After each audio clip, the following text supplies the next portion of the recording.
L'anacarde est une richesse agricole qui place la Côte d'Ivoire parmi les leaders mondiaux de la transformation de la noix de cajou. Pourtant, le véritable défi reste sa transformation locale, atout majeur pour booster l'économie nationale.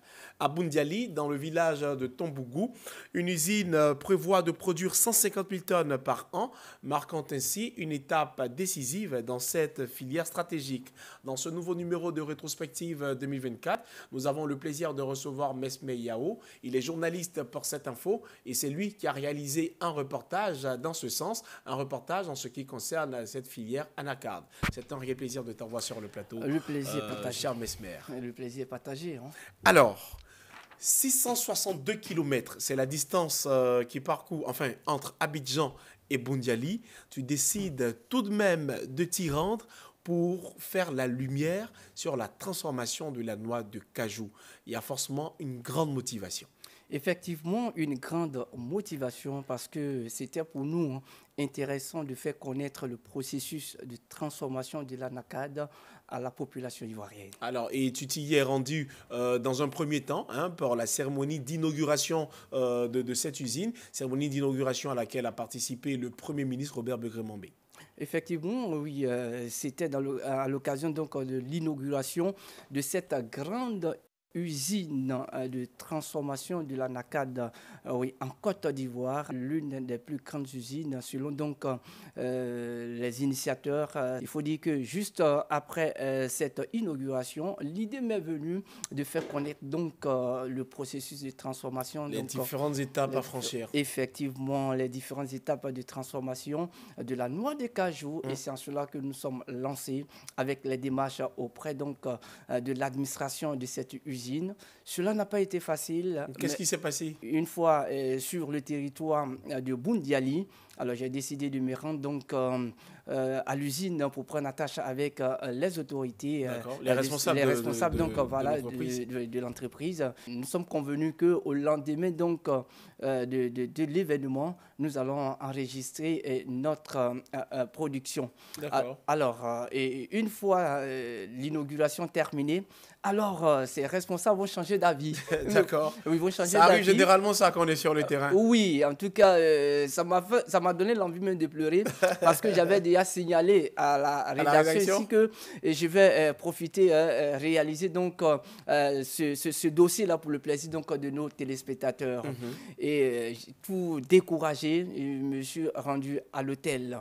Et c'est à l'hôtel que je reçois un coup de fil pour dire que, monsieur le journaliste de cette info, vous pouvez maintenant venir, mais nous vous donnons 15 minutes. Alors, hors de mon hôtel, à l'emplacement donc de l'usine, oui, il fallait parcourir au moins 30 minutes. Au moins 30 minutes.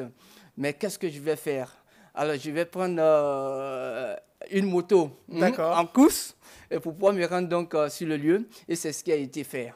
Alors, arrivé aussi, il y a une autre difficulté qui va se présenter à moi, parce qu'il faut dire que les responsables parlent uniquement l'arabe et aussi l'anglais. Alors, mais moi, si c'était l'anglais et seulement mon il n'y avait pas de problème parce que tu t'y connais. Je me débrouille un peu en anglais. Mais il a décidé de parler en arabe. OK, et pas de soucis. Il y avait un traducteur. Il y avait un traducteur. Et avec le traducteur, nous avons pu véritablement sillonner l'usine. Et c'est l'élément final que vous avez vu sur les antennes. Alors, on va le revoir justement dans quelques minutes pour le plaisir de nos téléspectateurs. C'est un parcours parsemé d'embûches, mais les difficultés ne t'ont pas empêché de le réaliser. Alors, tu parlais de transformation d'anacarde, c'est-à-dire que c'est quelque chose qui traverse des étapes. Oui. Est-ce qu'on pense avoir davantage? Oui, il faut dire qu'il y a plusieurs étapes dans ce processus-là. D'abord, il faut dire que les plants sont au champ. Alors, comment on fait donc pour faire venir à l'usine? Donc, il faut la récolte d'abord. Il faut récolter. Après la récolte, maintenant, il faut sécher la noix.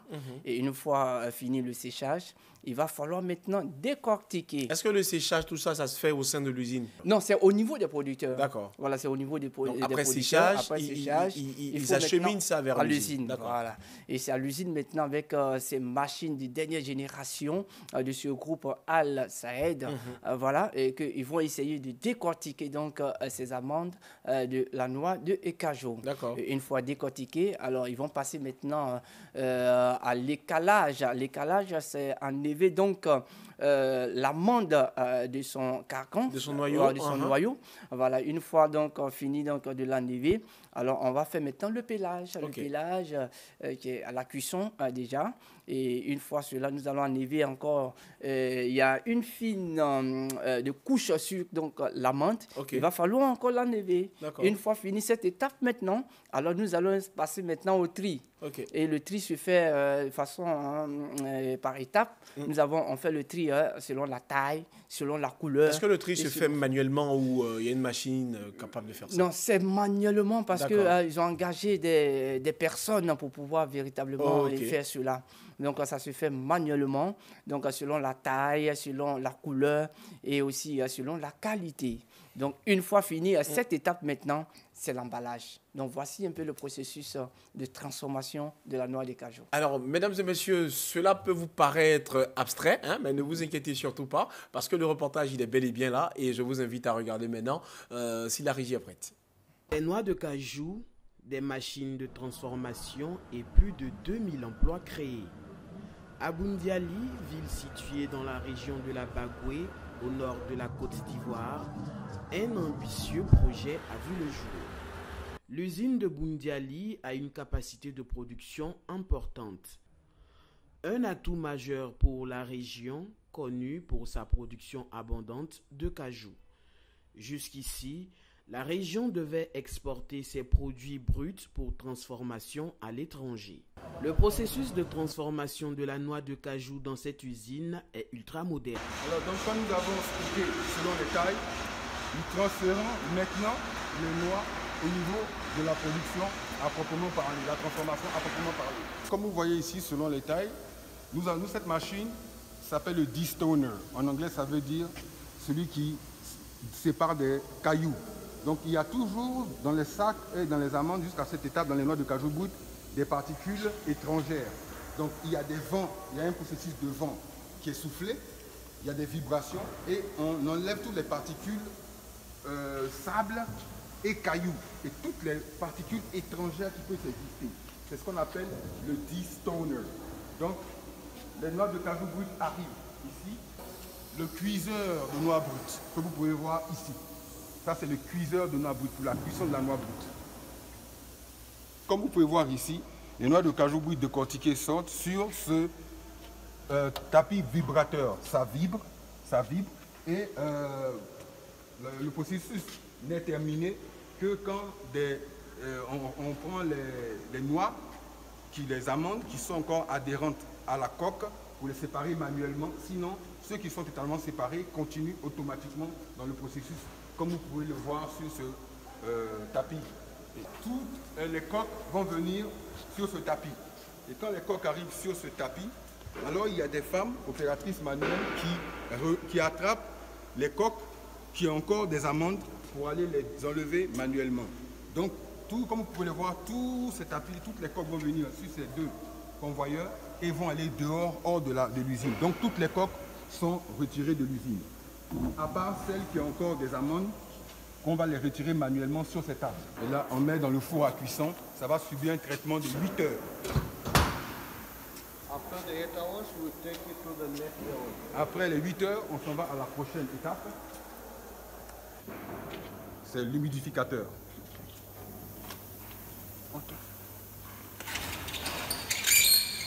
Le lendemain, les amandes vont à l'étape du dépelliculage.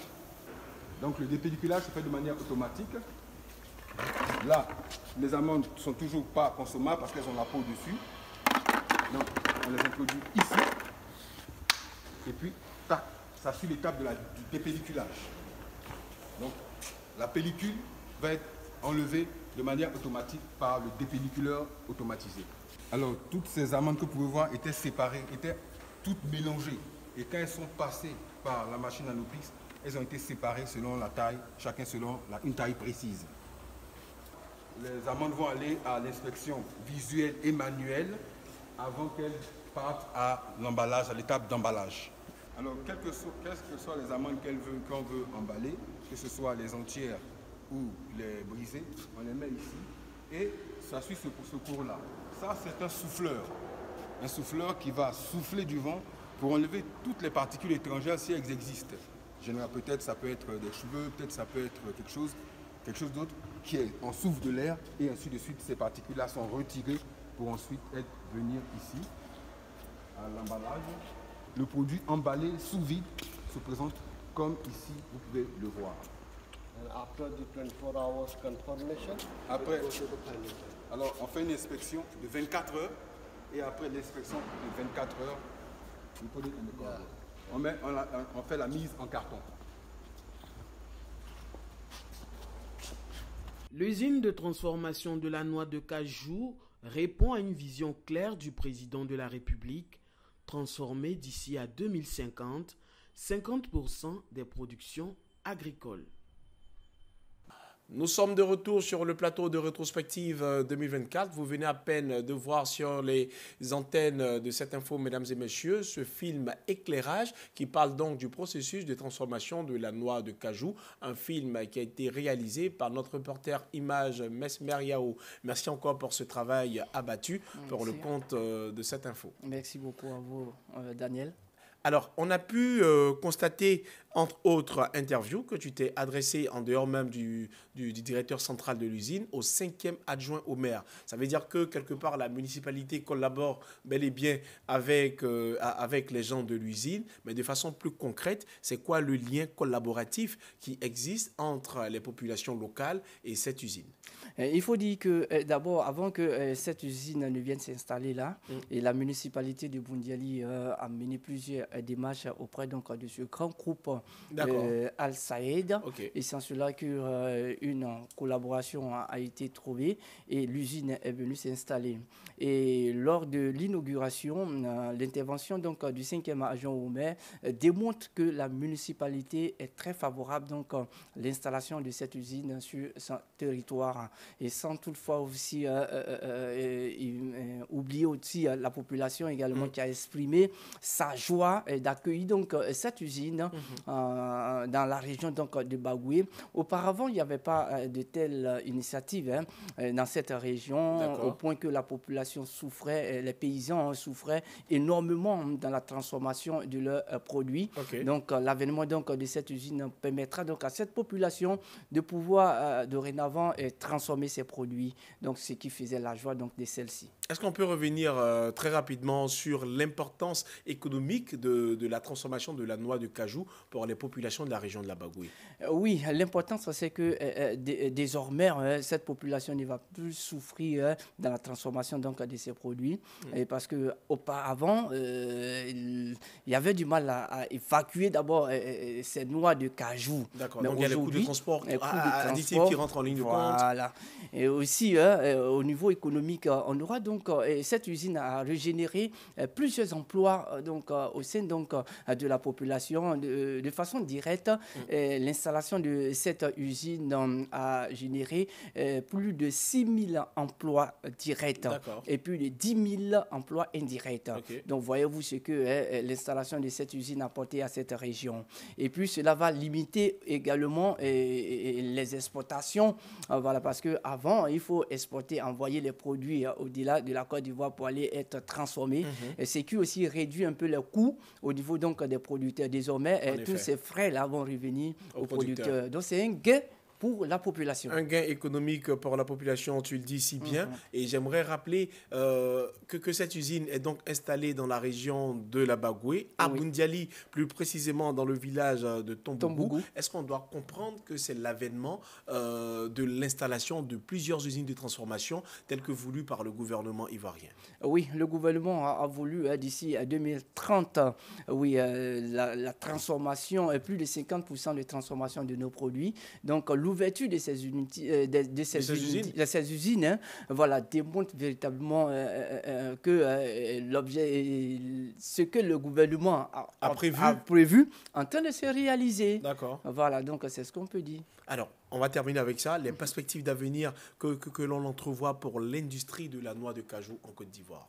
vu donc ces installations sur toute l'étendue du territoire, parce que ce n'est pas seulement Boundiali, nous avons d'autres à Tiasali, le nord de la Côte d'Ivoire, là où la culture de cajou, d'anacade est beaucoup fréquente.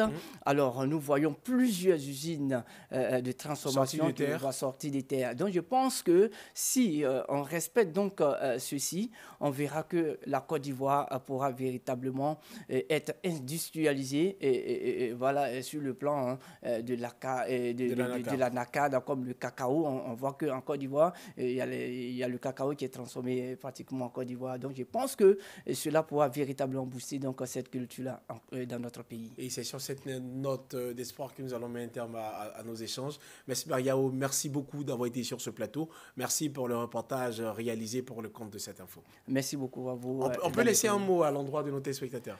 Oui, vous avez suivi, nous promettons encore d'autres reportages en 2025 et nous vous demandons aussi de rester toujours connectés sur cette info, la chaîne qu'il vous faut pour l'information, et l'information vraie et l'information qui est mieux traitée. Il a dit, restez sur cette info. Moi, j'ajoute l'information utile, c'est ici et maintenant. Mesdames et messieurs, restez sur la première chaîne d'information en continu en Côte d'Ivoire parce que les programmes se poursuivent.